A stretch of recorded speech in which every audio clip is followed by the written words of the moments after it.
everybody, this is Monty Reed for Get Started Don't Quit. The website is getstarted-don'tquit.com, and that's the name of my first book that came out. And it's being edited right now for the second edition and electronic version that will be available by February 2017. So that's an update on Get Started Don't Quit, getstarteddon'tquit.com, and the new book, the new edition, second edition of the book. There'll be some extra chapters in there and actually some pictures. And just want to thank everybody who purchased the first edition. Those are all autographed, so I hope you enjoy those. The first 250 were autographed. And we're going to have, we're doing a fundraiser now to raise money for publishing the second edition. And you can pre-order by going to getstarted-don'tquit.com and place your order for a pre-order for the book. And those will be coming out in February 2017. So if you want to get some extra copies, if you buy 10 copies or more, you get listed in the front of the book. So we want to thank you for that.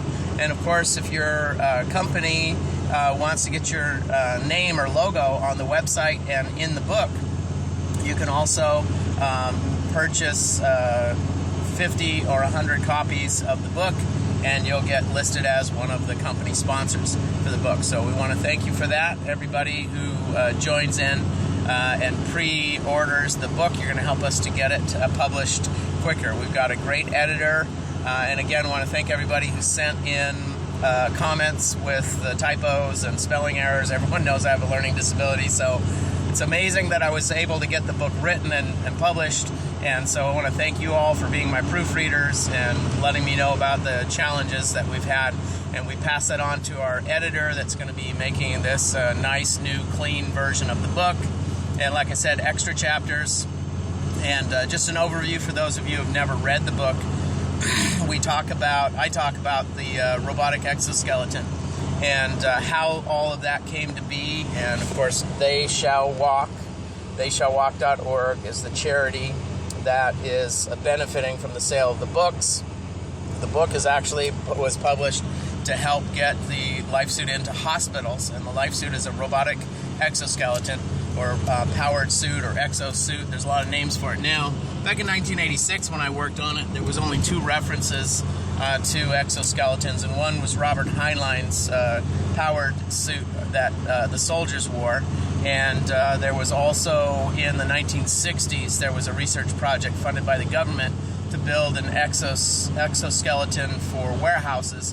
And the one they were working on looks very much like the device called a loader from Aliens that Ripley, the character played by Sigourney Weaver, drove to take on the alien. And so that device, in case you don't know, is called a loader. Sigourney Weaver's the actress. The character was named Ripley, and she was the lone survivor of the fight with the alien. And in the first movie, in the second one, the little girl makes it as well. And but that device is very popular, and it's not in the first movie. It's actually in the second movie called Aliens. And again, the character's name is Ripley, and everyone knows Sigourney Weaver is the operator.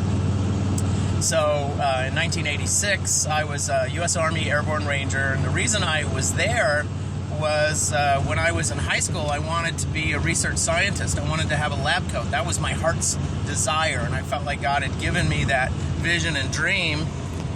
And I firmly believe that if God gives you a desire of your heart, especially a childhood desire of your heart, He only allows you or gives you that opportunity because you have the ability to do that. When Jesus was here on the earth, right before He left, His disciples asked Him, "How did you do all those miracles?" And He said, "Well, I can do those miracles because my Father's in heaven, and when I pray, He helps to make those miracles happen." He said that I'm going to be in heaven, and when you pray, I'll be up there and He will be up there. So you all have the opportunity to do greater miracles than Jesus Christ Himself did. And that's from His own mouth. That's what He told us. If we're followers of Jesus Christ, we actually have the authority to operate with the power and authority of His name. And so we can do greater miracles than Jesus did. Jesus actually was able to heal the blind, make the lame walk, and even had raised dead people back to life. And He said, you and I can do greater miracles than that. And I believe that we all limit what miracles God is allowed to do in our lives just because of our lack of belief or disbelief. And ye of little faith, you probably heard, faith is the size of a mustard seed. You could tell a mountain to go into the sea. These are all things that Jesus was talking about. So I wanted to be a marine biologist and get a lab coat, and they told me, you're not going to college. And I crushed my dreams, but I thought, well, when I go big or go home, so what else can I do? I'm qualified to go in the Army as a grunt soldier. Well, if I'm going to go in as a soldier, go big or go home. So I volunteered to be an airborne commando, and they put me into the Army Ranger Battalion, and I jumped out of perfectly good airplanes just to get to work and got paid to blow things up and shoot. And for me, it was a lot of fun. It was a lot of hard work, and it was a lot of fun. I'll tell you a secret. I was actually afraid of heights before my first parachute jump, and had 40 good jumps, 39 good landings, a little problem with the parachute. They say it was an accident, but I'm positive. I like to say it was a successful gravity test. I proved that gravity works. And anyway, broke my ankle, broke my back in 5 places. Was shipped off to a hospital down in California. And then they said, your mind's no good, your body's no good. And I didn't know what I was going to do. How could I be any good to God at all? And the reality is he had plans. And there's a guy named Gideon in the Bible who was hiding from the enemy in a wine press just to have his lunch. He was afraid they were going to kill him. And angel of the Lord came to him and said, hey, buddy, you're going to lead the nations. You're going to be a great warrior. And he's like, are you kidding? I'm here hiding from them, and you're telling me I'm going to be great.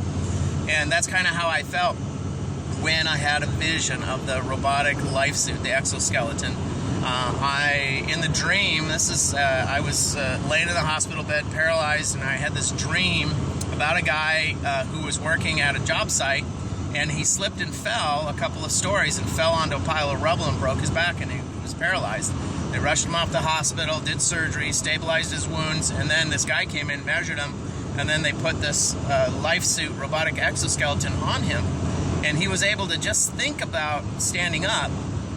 And when he thought about it, it would respond and moved his legs, and he stands up. It's basically a hollow robot that you put a paralyzed person in. And it had been programmed to walk, so when he thought about walking, the robot would just walk around, and because he was strapped into it, it would move his body. So he got mobility and physical therapy at the same time, and that's how the life suit works. And recently, there was a study by the Reeves Foundation that proves that 80% of paralyzed people in the world can learn to walk again if they just get enough physical therapy. And the robot suit, the life suit exoskeleton, is the answer to that because they don't work by the hour, they don't need a lunch break, and they need a little bit of oil once in a while. It's kind of a joke in sci-fi where robots drink oil, but literally it just needs a little oil once in a while and recharge its batteries, and it's good to go. So the robotic exoskeleton now is in hospitals everywhere around the world. And so if you're paralyzed watching this, if you know somebody who is, they can apply through their physical therapist and doctor to get access to one of the LifeSuit exoskeletons. And there's several manufacturers now, and they can use those 3 times a week and start to learn to walk again. And then the exciting thing is we're now raising money to develop the home use model that people can use with their wheelchairs, and they can put it on in the morning, get in the wheelchair, drive around, and if they are feeling up to it, they push a button, and then they can stand up and walk. And we are experimenting with the mental control systems, but they're still clunky, and we've got to advance those in the lab.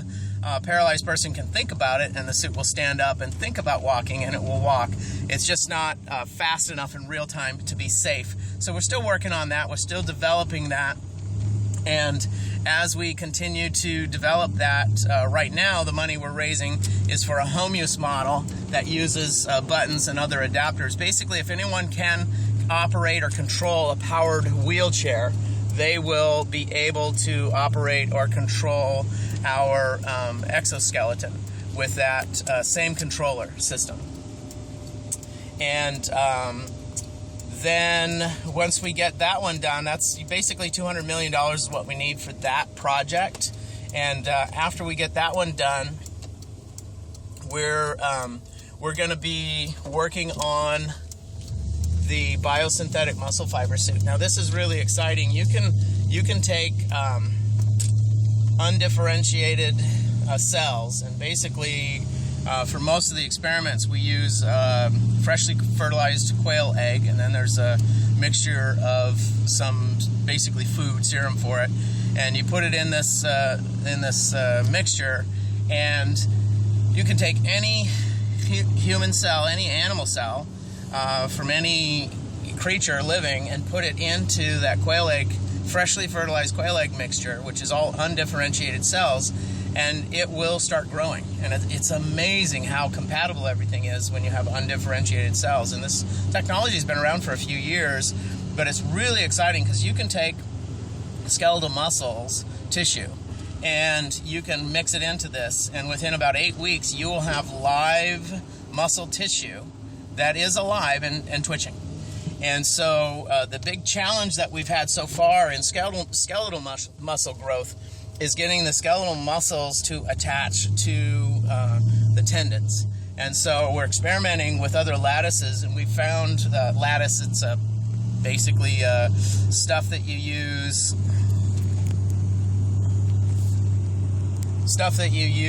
to grow things on. So you think of a lattice in a garden. You'd put a lattice and then you have a grapevine growing on it, and then you could have a shaded area under the lattice, or people have a lattice in the front of their house and they have a flower vine or some kind of vine on it. And so in biomedical research, we call it a lattice when you have something that you grow stuff on. And so, well, basically it's kind of a mold, but it's more of a framework that the muscles can grow on. And so the lattice that's most it's really kind of amazing that nitinol is a material that was originally developed as a metal in the Naval Ordnance Labs for a new warhead tip. And it didn't work for that, but they found by mixing nickel and titanium 50%, not in size or volume, but when you look at the molar scale or molecular weight, and you do 50% nickel and 50% titanium, and you combine that as an alloy, that becomes a memory material. And so you can actually crumple it up, like if you have a flat sheet, you can crumple it up, and then it'll store that memory. You heat it, it'll go flat, and then as it cools, it'll crumple back into shape. Or if it's engineered the other way, then you crumple it while it's warm, and then when you cool it, it'll flatten out. So anyway, memory alloys, and we're not actually using the memory alloy property, but it turns out that 50-50 nitinol, nickel titanium, nitinol is a material that the human body will not reject. You've probably heard most medical, like hip ball joints and stuff, are stainless steel, titanium, but they found that nickel titanium combos, or nitinol, actually is the best material. So we use a nitinol mesh to attach the muscles to, and the idea is to combine the muscle tendon and some electronics, and we can create a living tissue fiber, and I call that a biosynthetic muscle fiber. And God showed me a vision of this back in 1986, and I wrote it all down. It wasn't until 1990 that the term nanotech or nanoscale was coined by IBM, when they actually created something that small. But anyway, I have to end the broadcast right now, but I want to encourage you all to check out Get Started, Don't Quit, and go to theyshallwalk.org if you want to support our research project so we can develop the LIFESUIT. Just to finish off that biosynthetic muscle fiber, once we have that, it will expand and contract like a muscle.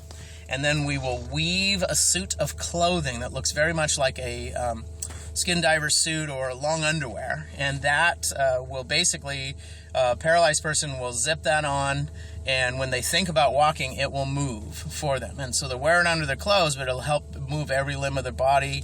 There'll be gloves included all the way right up to supporting their neck and everything. So that's the biosynthetic muscle fiber suit. Theyshallwalk.org. GetStartedDon'tQuit.com. That's GetStarted-Don'tQuit.com. This is Monty Reed broadcasting live on YouTube. And everybody have a great day.